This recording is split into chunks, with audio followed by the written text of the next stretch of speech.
this is Blair from Yellow Matter Custard with another Blair's Rants.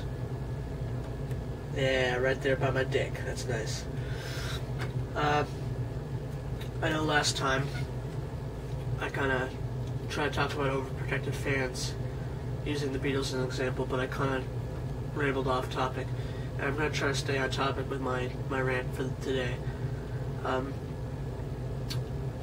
I'm going to be talking about today, if you didn't know, first of all, yeah, if you didn't know, I'm black. It's okay. It's alright. It's fine. That's right. I'm very light-skinned. Like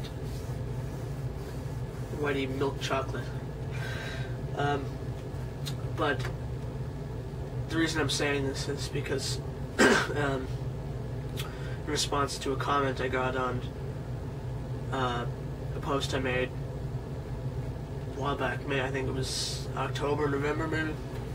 It was on the 5 Stair Steps Ooh Child, where I called modern rap and hip-hop nigger music. And a fellow commented saying, "You better watch out with how you use the word nigger, because you're a white boy, and I'm a white boy, and I can't use it that term." And I said, well, you know, and sorry to break up your day, but I'm not white. You are, and that's fantastic. And you keep being white, but I'm black. So, listen, you'll see where I'm going with this. What I'm going to be talking about today is race and music. Along with a lot of people in this town I live in. The town is a very closed-minded place. It's a shitty place to live. My dad's side of the family, that's where I get the black from. My mom is white, my dad is black, so I'm mulatto, technically. But, you know, that's like apples and oranges, you know. But, my dad and black people that I've dealt with, other black people that I've dealt with, in this town seem to take the opinion that because I'm black, I have to dress a certain way, I have to talk a certain way, and I have to listen to a certain type of music. Now that causes problems with me because not only from them, but I also get from other people in the town.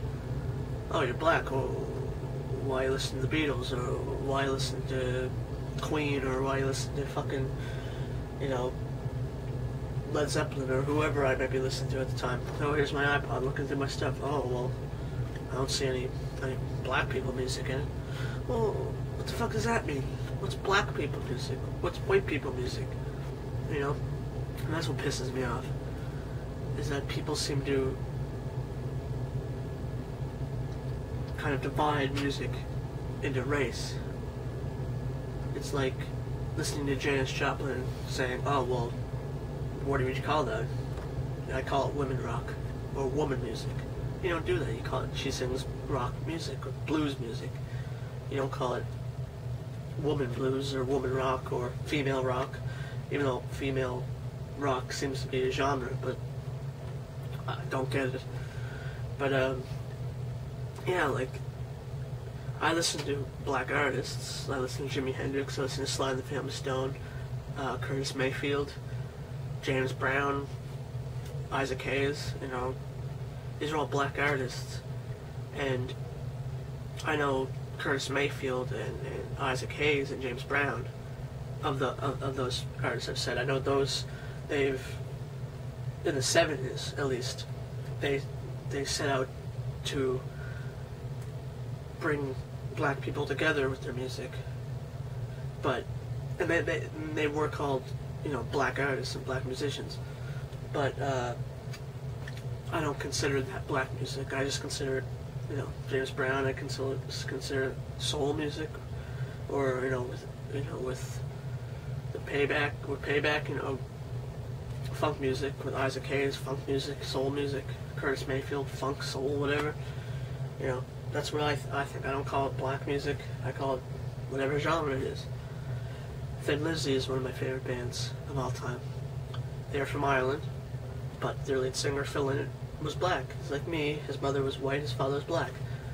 I don't call Thin Lizzy black music. I don't call them Irish music, because even where they're from doesn't matter. Where they're from gave them a lot of influence, gave Phil a lot of influence of his songwriting, and him being black gave him a lot of influence by his songwriting. But it didn't define him or his music or the music of Thin Lizzy, because a lot of people listened to it, and like me, before I knew who Phil Lynott was, and I heard Boys Are Back in Town or Jailbreak on the radio, I never would have thought in a million years that the lead singer was black. That's the thing, is that it didn't matter.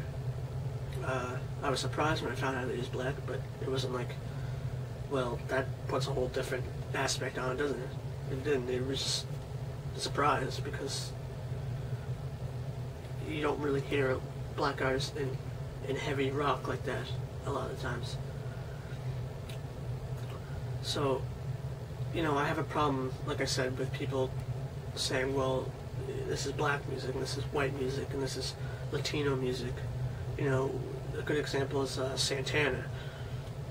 You know, they started in the 60s, the late 60s, and they fused Latin influences with the psychedelic rock of the day.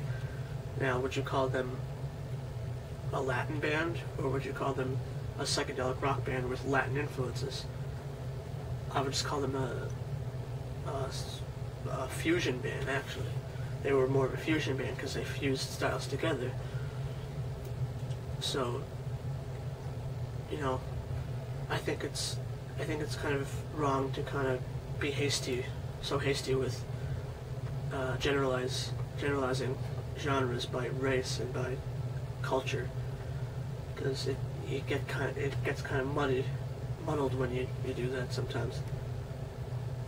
Because, you know, you would have a funk band that, you know, incorporated Latin elements to their sound.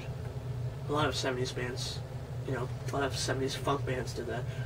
So what would you call them? Would you call them a black funk band with Latin elements? You know, because first of all, who the fuck is going to say all that in one sentence? So, you know, there's times when it gets kind of too diverse to generalize it within race and culture, so you have to just put a generic term on it. It'd be funk, or it'd be soul funk, or Afro-Cuban funk, which that's stupid too. That's generalizing again. But yeah, I think that's all I really have to say. It's a shorter video than the last one, because the last one kind of went off way too much off tangents. But yeah, that's just what I think. You know, sort of that guy who commented, I can say nigger if I want. You can't do anything about it. But I don't like that word anyways. I don't use it. I wanted to make a point about that. And I didn't make a point. I actually think I should make a point about hip-hop and rap right now. I see hip-hop and rap, like I said in the other post, as complete regression of everything artists like Jimi Hendrix and Curtis Mayfield try to do. I'm just using those two as an example. Sly Stone, bringing everybody together with music, empowering music about issues not just that were negative about black culture, but were positive. They looked at a negative aspect, but they looked at it in a positive note, instead of nowadays just talking about bitches and hoes and drugs. And, you know, it alienates people who aren't in that scene. That's the problem. Also, it doesn't help that most of the music isn't real. It's all computerized bullshit with auto-tune and drum machines, and it's awful. It's not music. It's just crap. Because you can't spell crap without rap. But anyways, that's all I have to say. Yeah. Tell me what you think. If I'm wrong, if I'm right. You know, I like to hear your feedback, so thank you.